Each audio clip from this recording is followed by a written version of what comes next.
Hello everyone, my name is Martin and welcome to another great edition of MP Astro.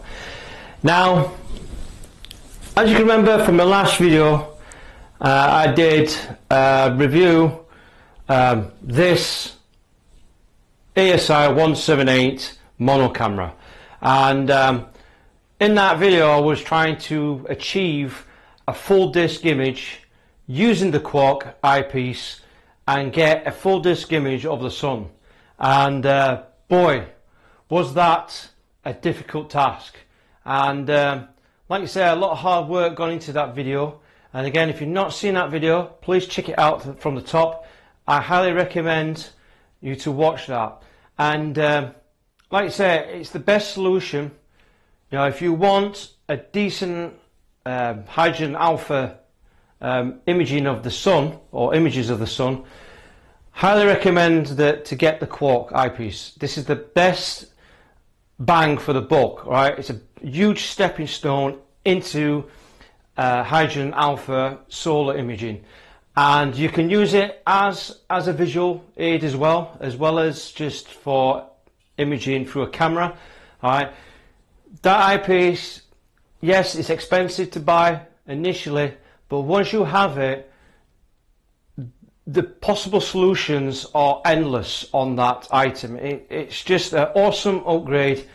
You know, provided you look after it, it will give you many years of enjoyment viewing the sun safely, obviously seeing it in hydrogen alpha. And what a fantastic upgrade that Quark is. And to be honest with you, if I had a choice, you know, if I was like seriously considering doing any hydrogen alpha viewing of the sun or imaging, I will go for the Quark. Alright, that's the best bang for the buck. And to be honest with you, there's loads of second-hand ones out in the market. You know, people have like sold over the years, and you can get a second-hand Quark, and I've seen one for around about £800 or less. So there are second-hand ones out.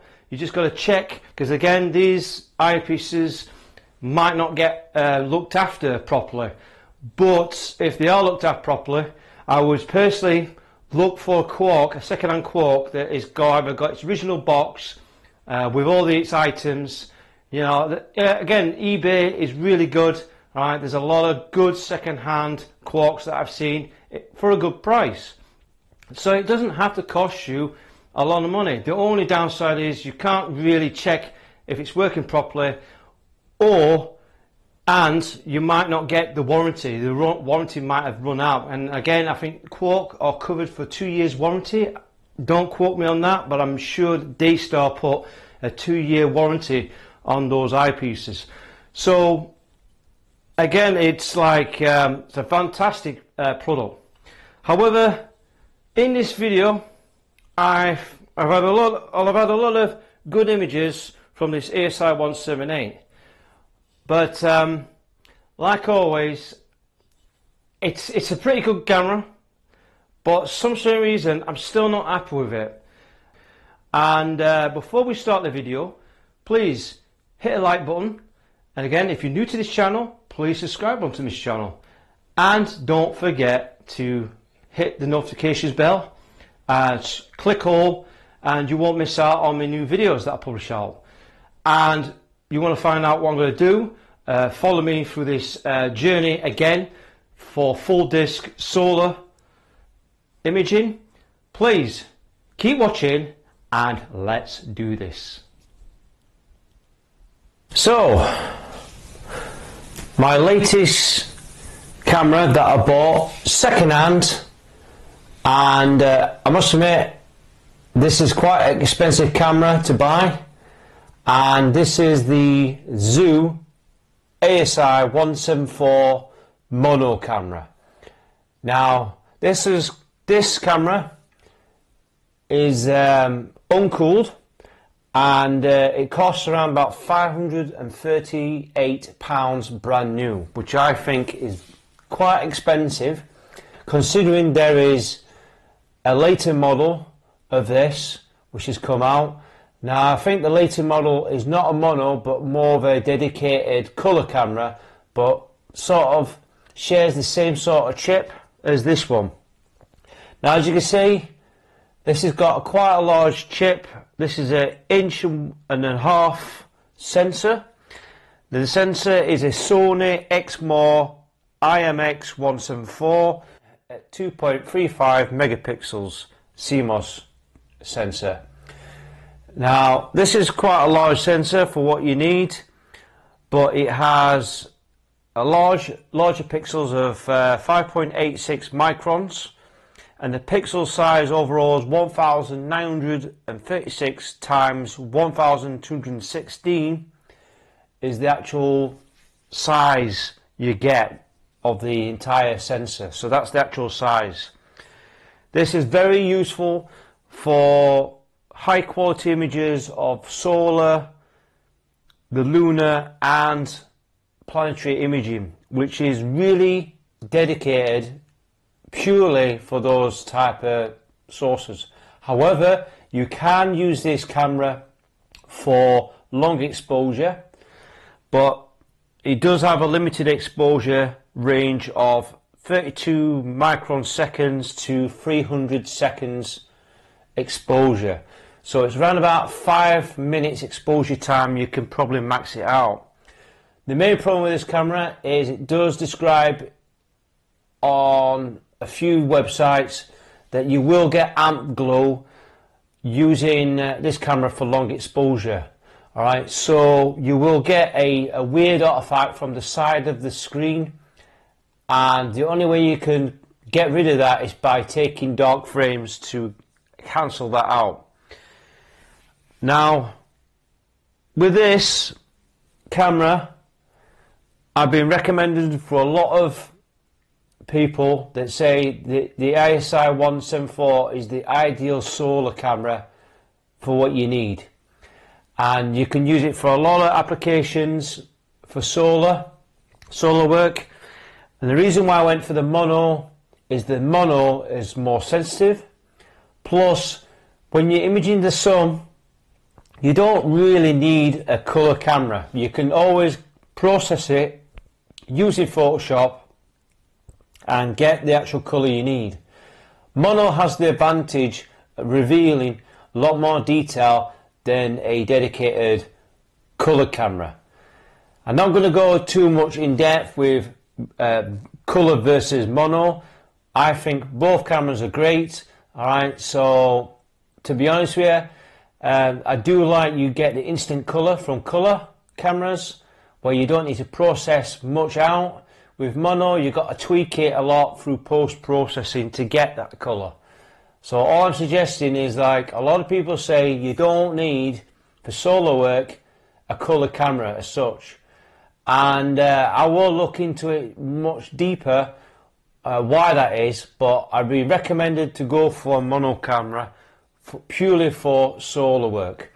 So with this camera, this will be great camera for, like, if you want to home in into smaller objects on the surface of the sun.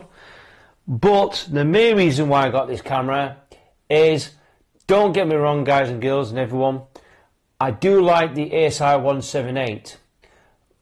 It does work. I have managed to get full disc imaging, but there is times where if I want to use it on a certain telescope, I'm still not getting, even though I've got the full disc, I still get some distortion around the edges a lot through that camera, and I don't know why that is.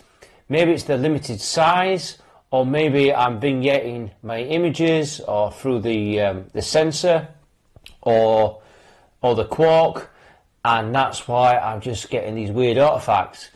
I do use a focal reducer, and yes, I do get the full disc image. It does work, but if you're not quite in the center, you do get some like weird distortions, and I've noticed you seem to get distortions probably in the middle, which is really weird. So I don't know why that is. So I saved up the cash and I got this second hand for £300. Always get a high speed one. This has the USB 3, which will give you the maximum frame rate as possible. Ideally, this camera is very power thirsty, so you need a fast computer to get the maximum frame rate. Now at 12-bit ADC, which is the actual video size you want, from the maximum resolution of this camera, you can go to 128 frames per second for the maximum size of that sensor.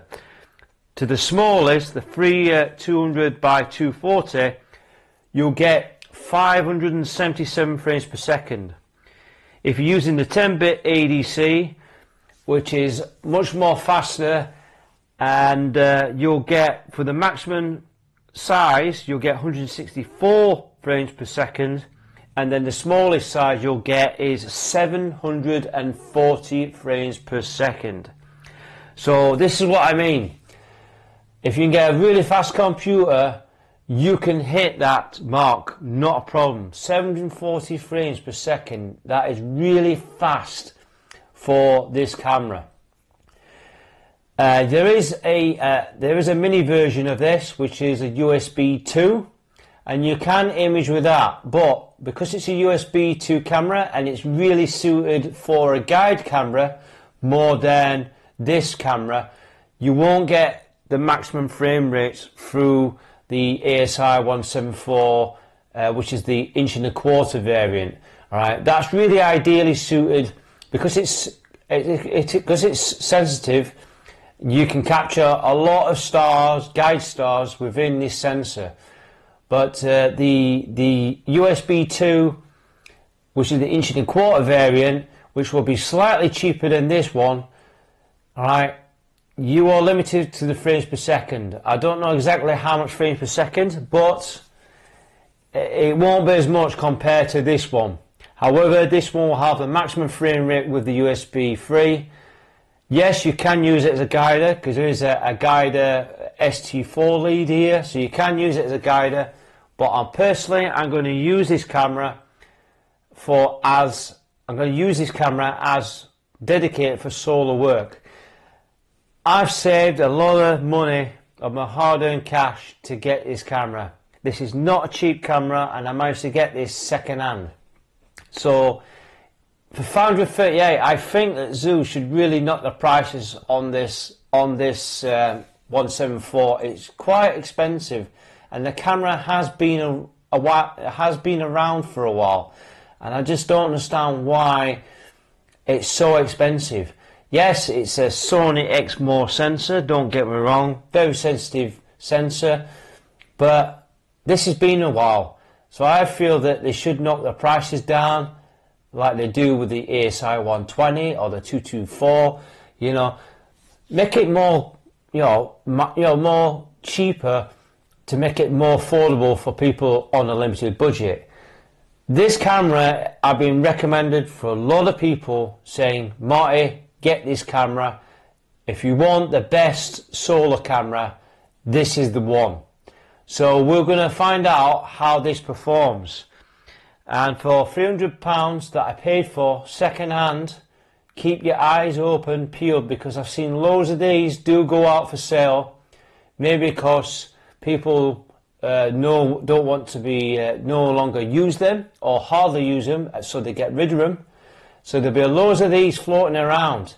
So keep your eyes out for eBay and stuff like that. Second-hand market, you can pick out loads of these, and this is in really this camera is in really good condition. You know, I've got all the cables. You know, I've got the USB cable. I've got everything. It even comes with its original box. So, end of the day, it just shows. You know, there's the original box here. All right, it just shows you, completely. It looks completely brand new, even though it's second hand. It's not even got the cables used, so it's even got the cables, rubber band and everything in its place. So it's literally, you know, it must have been an unwanted Christmas present. I don't know, but you can get some really good bargains out there. All right, and this is second hand. All right, so keep your eyes out for eBay and all that, because there's loads of these out for sale. You just got to find the opportunity and get one. But I always think that £538 is a bit too steep, considering this camera's been for about 6 years or so. So we're going to test it out and see what we get from this camera. Well, guys and girls and everyone, as you can see, we've got a nice clear day. The sun is up, and we're testing out the ASI 174, as you can see there. And I thought we'd just start on the 66 ED refractor. You'll notice here we're using the mighty Quark. We've got the 0.5 times focal reducer. Obviously it's got the extension tube that gives it to an outstanding times 3.8, I believe, focal reduction. And we've also got the tilt eliminator. I got that second hand, bargain price for £100. Usually that's around about £199. Yes, it's well made, really good well construction. Don't get me wrong, it's actually very sturdy, it's very easy to use, and it's one of those accessories, it's not a must-have, but if you start to get some like Newton rings in your images, then you can tilt the camera 5 degrees either way to eliminate them.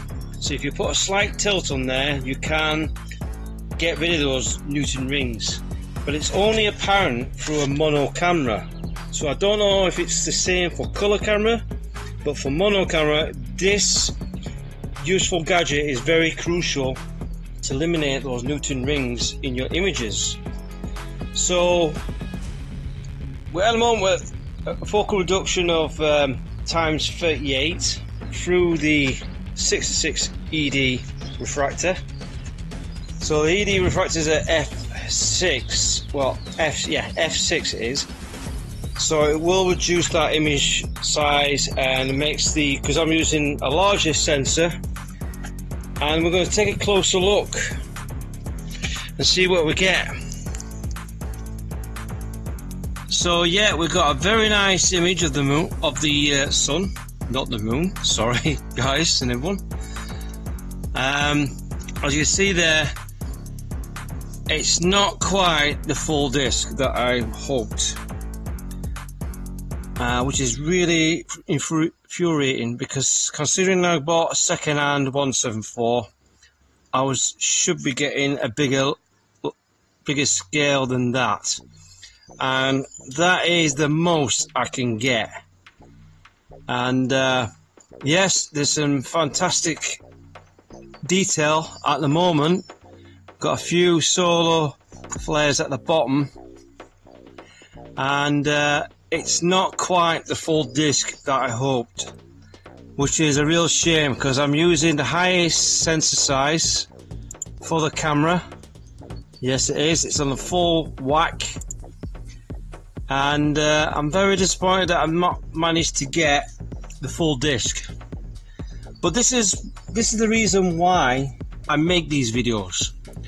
Again, I'm not going to tell lies to everyone, that I mean, this is not professional, alright? If I was going to make a video and then highlight that it's going to work, it's not always the case. And I'm glad in a way that yes, we didn't get what we want.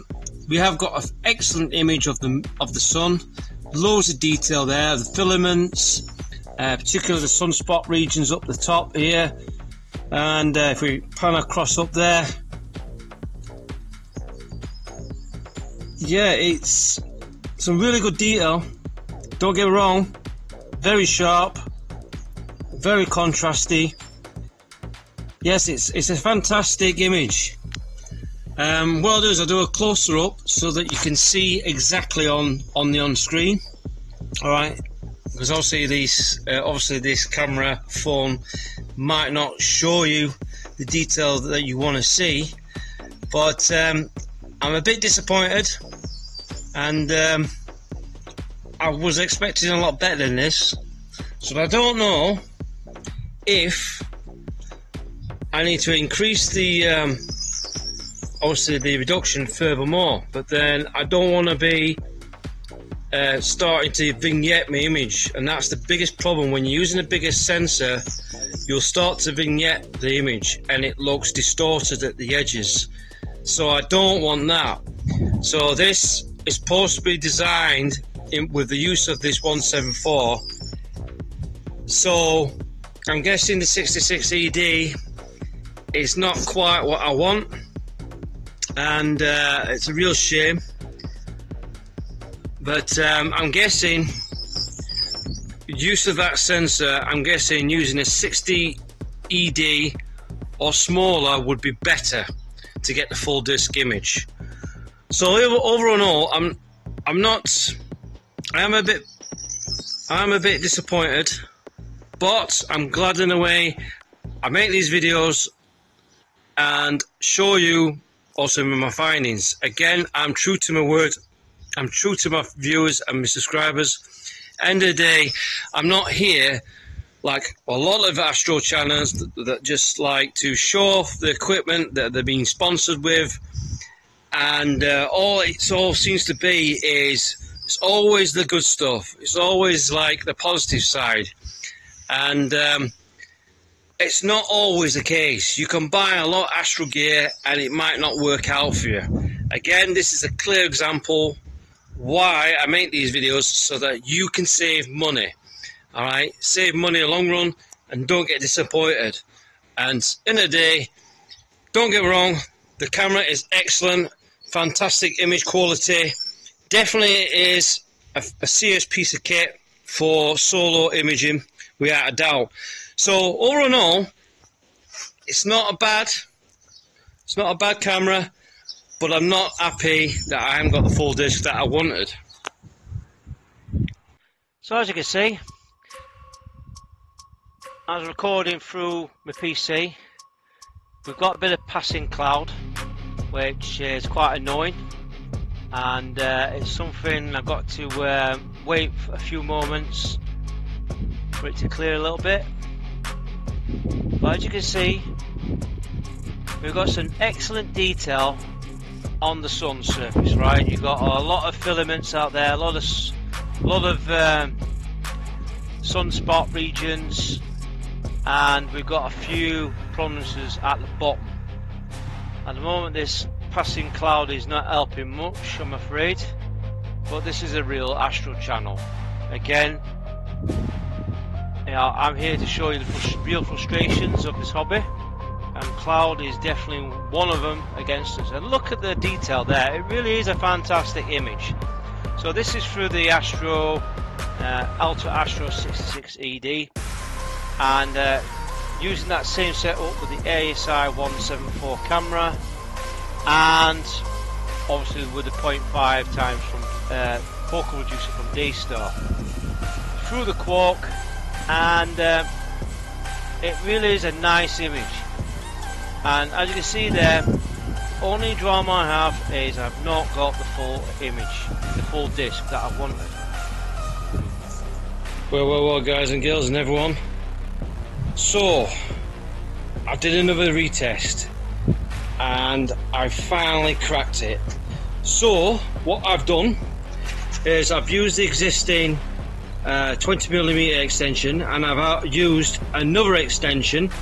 I don't know the exact length of that, but I will measure it and I will let you know later on in the video.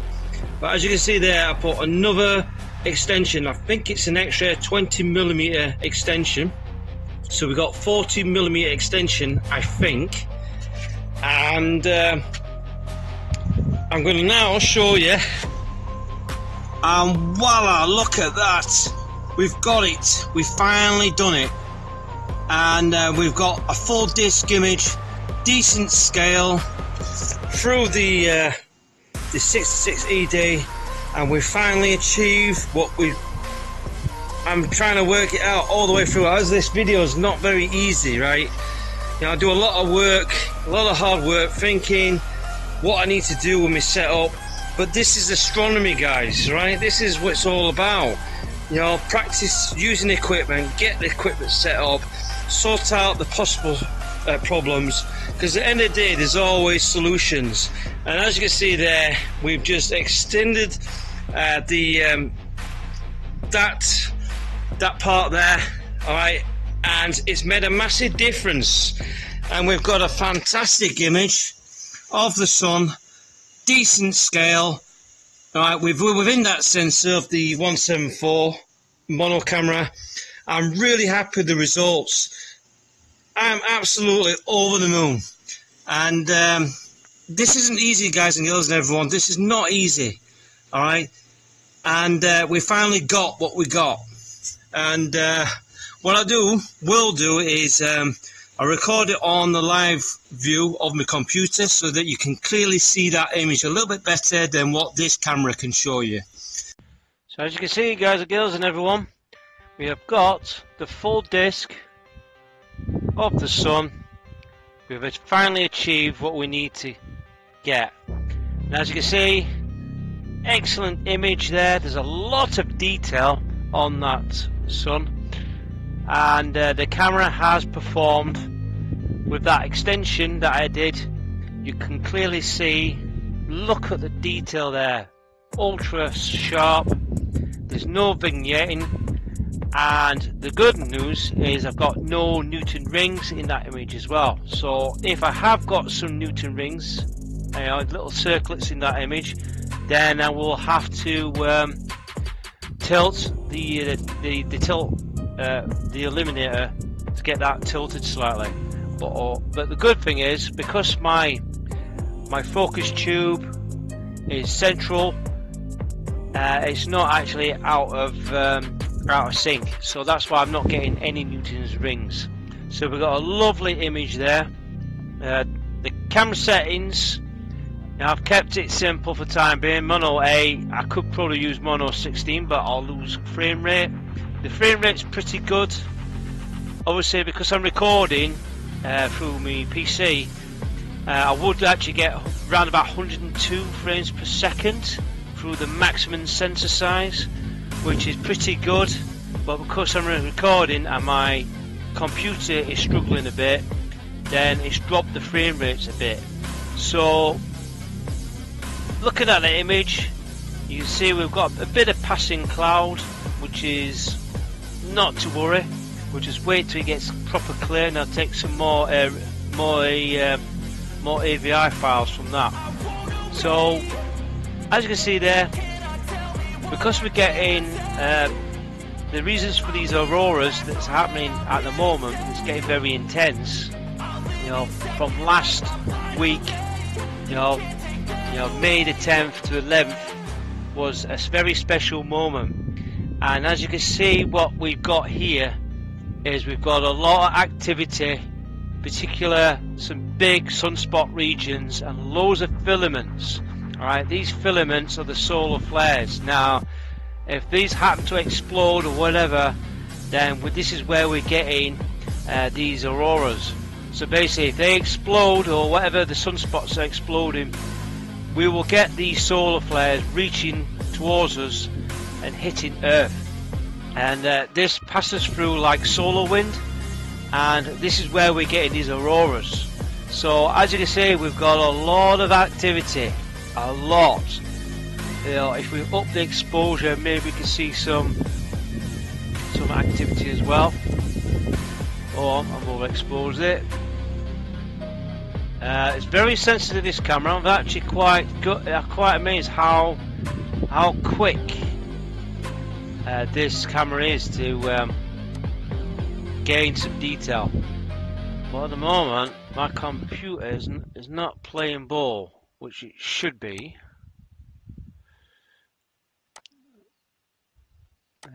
You have to play about with the controls at the moment. I'll just up the gain. Yeah, as you can see, you gotta be careful when you up the gain and all that. You want to try and minimize it, or try and keep the game as low as possible, so you minimize some of that noise, because it is a bit of a noisy camera, but it's actually quite good. Very sensitive camera actually, and the focal reducers helped a lot with that extension. We finally achieved what we got. I'm really happy with the results. So I hope this has helped you. You know, if you want a full disc image, I would think that a 70mm will probably be very close to call with this camera. So using the Quark and using that 40mm extension, I think you'll probably get a 70mm full disc, but an 80mm ED refractor you'll probably be struggling, and you'll also get that vignetting. As you can see, I cannot see any parts of vignetting, so which is good to see. But as you can see there, we've got a lovely image of the sun, no vignetting. And if we see, like, I move my camera, see, like, there's one thing I've noticed, like, you've got to get the sun very central. Now as you can see here, I just moved the sun slightly off to the right, and you can see that vignetting. See how I mean? So as long as you get that sun bang in the middle, you know, as long as you get that sun bang in the middle, you should be good to go. Now obviously something's happened here. I think my computer's sort of gone a bit skew with, so it's a real shame. But again, yeah, the camera's definitely I've definitely moved the mount. Let me just I've definitely over tapped the mount, so let me just move that mount a bit. Yeah, I touched it by mistake somehow. I don't know why I done that for.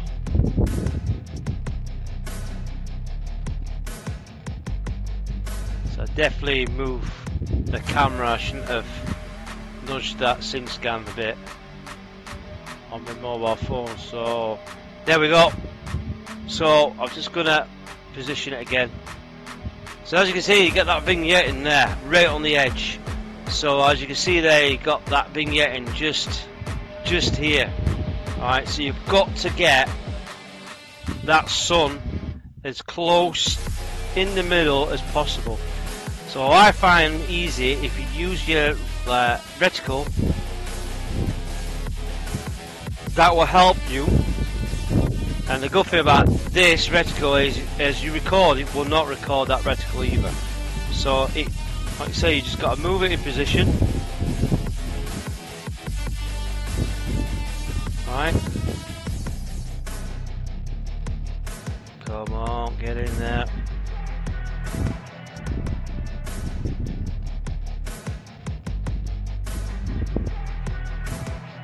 And as you see there, as soon as you get into the middle, or near enough, you've got a nice image there. Perfect. So I hope this has helped you. The camera is definitely a damn good camera. Really is. Absolutely amazing camera. I think I know what I've done now. I've cancelled my SynScan app from my phone by mistake, so I've lost my tracking, which is quite annoying. So not to worry. I've captured the data that I needed to capture, and we've got a lovely image there, spot on. So yeah, absolutely fantastic results. So as you can see here, we're imaging through our 80mm ED refractor using white light solar filter, and with the white light you can see the sunspot regions. We've got a lot of activity on the sun's disk. You'll notice that the sun is green. Using a continuum filter. The continuum filter will actually increase the gradulation and the structure, and reveals the sunspots to be a bit more prominent. Alright, so it does reveal a bit of detail. Okay, you will get a green disc, but you can always process it out using Photoshop to get it back to its yellow colour or natural colour. So even with solo filter, with white light, I love the white light solar work, because you can get some amazing detail. And as you can see there, we've got a staggering image there, full disc image through our 80mm ED refractor. This is through my Canon 600D, so it's a normal DSLR camera. I can crop that a little bit more so you can see more of that features, but I'm really happy with the results. As you can see there, we've got a lot of passing cloud, and it's ruining the image, so there's nothing I can do about it. But really it's amazing that what you can achieve even with white light. So we're going to measure up that gap. So as you can see here, we got the standard 20mm extension for the Quark, and then this is the extension tube that I use there. And if I measure that up between the illuminator, now this is not a true definition of the extension itself, because you've got the illuminator as well. I think that also adds 20mm as well. So I think the 20mm is also added for the illuminator. So we measure it across, and what I'm getting is take a closer look. Right, I'll do it this way so you can see it better. So as I'm measuring it up, I'm getting 37mm, I think. 35, 36, 37. So I've got a 37mm extension. Yeah, 37 I've got there. So 37, add the 20mm. Alright, well that's around about 57mm extension overall, I think. So yeah, so 57mm extension all the way across, and we've managed to achieve focus with the sun. I don't know what kind of reduction that has turned that into, because obviously the more extension tubes you've used, the more the more of the reduction is increased. So I'm guessing that's around about, that could be a possibility of 0.34 times. I'm not quite sure, but it's around about 0.3, I think. So 0.3 times or 0.4 times reduction, probably a little bit more than that, I'm guessing. But we've managed to achieve a good focus image of the sun with no vignetting, razor sharp image, and really is quite outstanding.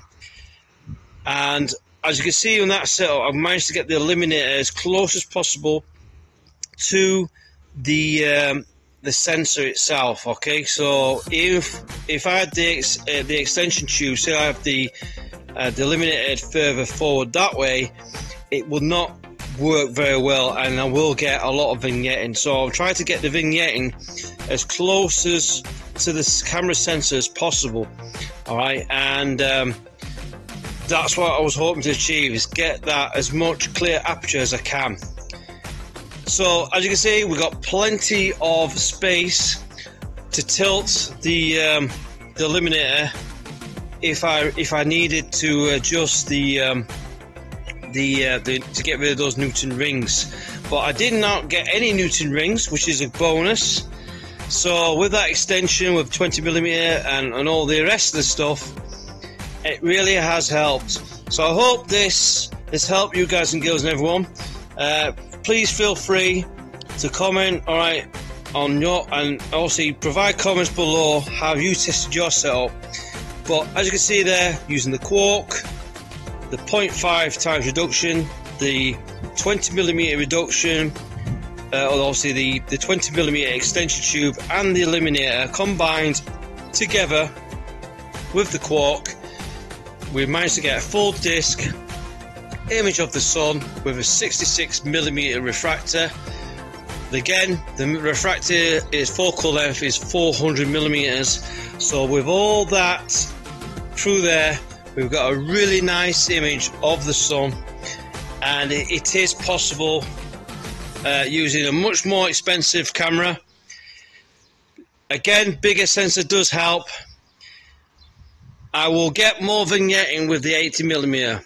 Alright, so I would say with this camera, a 70mm is probably the most you can use on that setup. Alright, so 70mm of around probably 400mm focal length is probably maximum to achieve those results with this setup I've got here. So whatever I've done here, alright, I just increase that air gap a little bit more. We've got a much more refined image of the sun. The sun is the decent scale, and it fits in that camera sensor quite comfortably with a 66mm. So a 70mm ED will probably just fit in that sensor with ease, but anything bigger, 80mm, I think you're really pushing it. So there you go. We've tested it out, and you see it does work.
Well, guys and girls and everyone, absolutely fantastic, and I'm glad I purchased this camera with my hard-earned cash. I worked through, saved my money, and got a second-hand ASI 174 mono camera. Truly outstanding performance. I'm glad that I got this camera. It is very expensive and not a cheap camera, but the images that you got, what we just seen through there, got a full disc solar image of the sun. As you can see, a lot of filament detail, there's a lot of sunspots, loads of detail there, tons of detail, much more I think that's revealed through this camera than my 178 mono camera. And as you can see, we have achieved yet again a full disc image using the Quark, and we managed to not only we have eliminated the vignetting and the distortion around the edges, providing you get the telescope in the central of that sensor.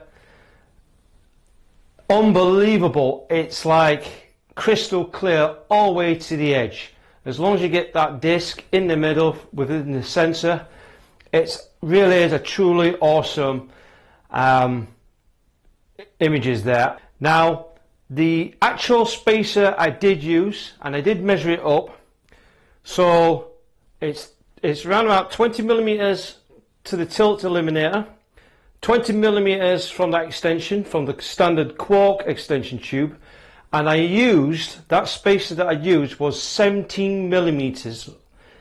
Alright, that was the spacer, and it's a T2 threaded spacer, and overall the whole working distance was around about 57 millimeter air gap. So I did with that air gap, I've got a decent amount of reduction, and probably around 0.3, 0.4 times, and I managed to get a full disc image using my 66 ED refractor, and with that 400 millimeters focal length, we've managed to achieve that full disc.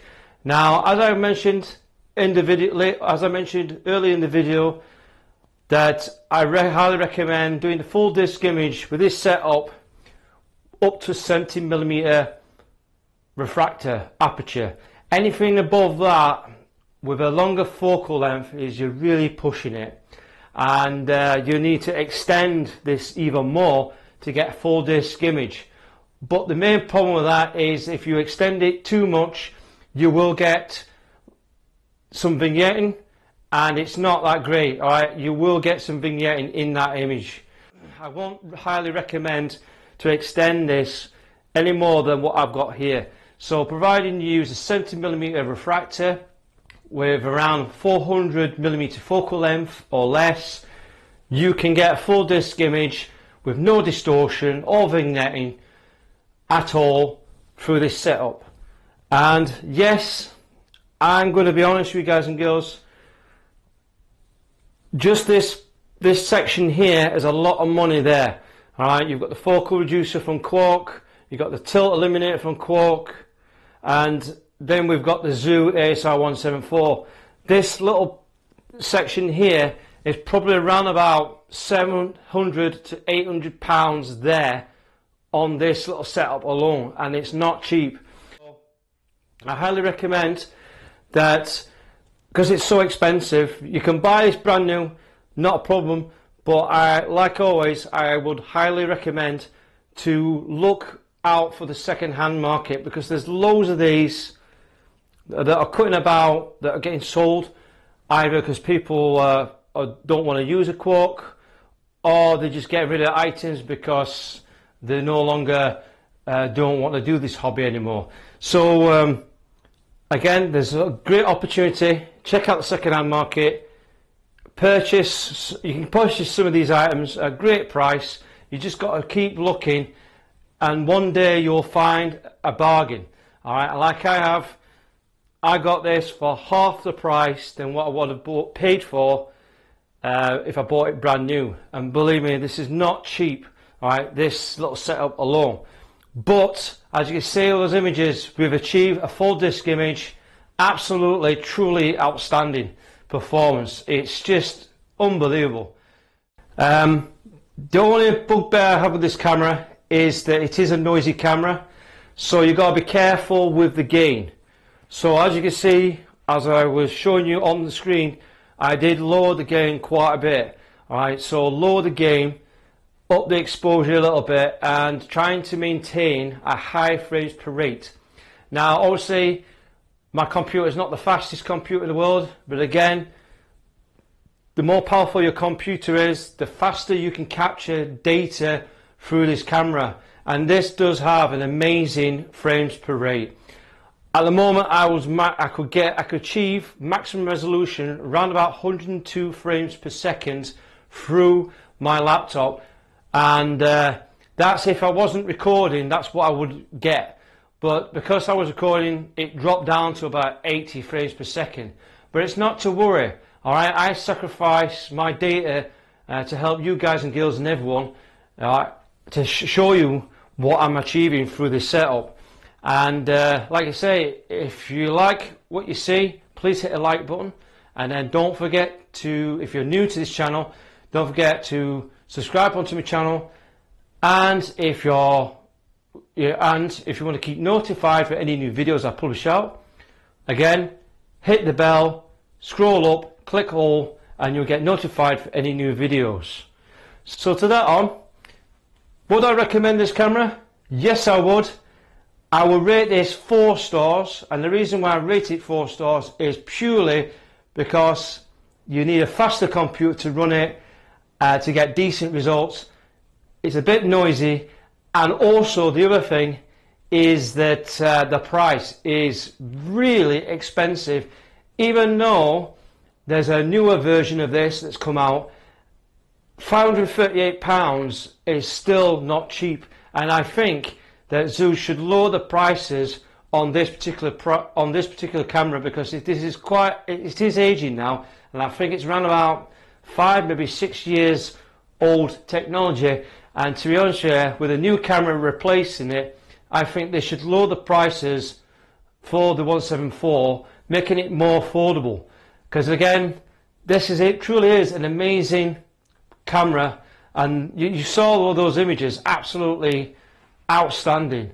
So to that on, I would recommend this camera, and I give it 4 stars purely because of those reasons. But overall, I cannot grumble. I've achieved a full disc image of the sun with fantastic detail, unbelievable, and with all that activity that's going on at the moment with the sun, we're probably more likely to see more of this auroras coming very, very soon. Because when those solar flares explode, and if they do explode and they reach us, those solar winds are going to produce more and more of this activity. And like I said before, right, that G5 storm was a rare event. However, looking at the activity that I've been viewing lately on the sun, we are going to expect to get more and more of this activity. So please make sure everyone, you've got your cameras ready. Make sure you've got the Aurora Alert app, or there are some similar apps that are much more accurate than that, but still, you don't want to miss out this opportunity to capture those absolutely stunning auroras. And again, over time, it will happen again. All right, it's just the way it is. The sun's getting more active because it's swelling in size, it's burning up its fuel. We're getting more sunspot formations. More of this activity is going to get bigger and bigger and bigger, and we get more of this aurora at a regular basis. It's just a matter of time. All right, and this end of the day, it is space. We don't know exactly what's going to go on. All right, all we know is it's happening in our solar system. It's the way it is. It's just space, and we're just a small speck of dust in the middle of it all. So, thanks again. Thanks for watching, and I wish you all clear skies.